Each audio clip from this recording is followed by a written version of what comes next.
बिस्मिल्लाहिर्रहमानिर्रहीम अस्सलाम वालेकुम। मेरे तमाम दोस्तों भाइयों ਨੂੰ ਉਸਮਾਨੀਆ ਜ਼ਰੀਫਾਂ ਦੇ खुश आमदीद। ਤੇ ਅੱਲਾ ਦੇ ਫਜ਼ਲ ਕਰਮ ਨਾਲ ਮੇਰੇ तमाम ਦੋਸਤ ਭਰਾ ठीक ठाक ਹੋਣਗੇ और अपने ਕੰਮਾਂ 'ਚ ਮਸਰੂਫ ਹੋਣਗੇ। देख सकते हैं भाई जी ਅਸੀਂ ना तेल ਦੀ ਕਾਸ਼ਤ ਦੀ ਤਿਆਰੀ शुरू हो गई है। माशाल्लाह रूटर ਅਸੀਂ मारना शुरू कर लिया।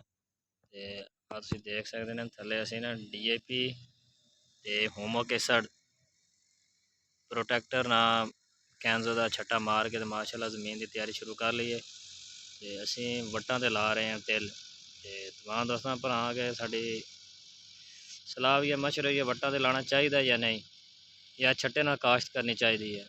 तो तमाम मेरे तमाम दोस्त रहनुमाई करन जी। माशाल्लाह साढ़े इलाके च तिल की बहुत काश्त हो रही है। तो देख सकते हैं साड़ी तैयारी फुल तैयार है काश्त वास्ते।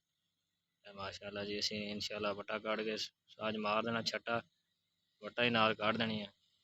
तो तमाम दोस्तों भरा के गुजारिश है सानू थोड़ी जी रहनुमाई करन जी दसन सानू असी तिल काश्त करिए छट्टे नाल या वट्टां दे अच्छी तरह रहणगे। वड़ का एक यही फायदा बेनीफिट बहुत ज़्यादा है। इन्हें गंद वाला स्प्रे हो जाना जी 24 घंटे वाला गंद नहीं जमूगा। एसमेटोला क्लोर से स्प्रे करना वा। तमाम दोस्त भरा सानू रहनुमाई करन साडा तरीका अच्छा रहेगा या नहीं। शुक्रिया जी।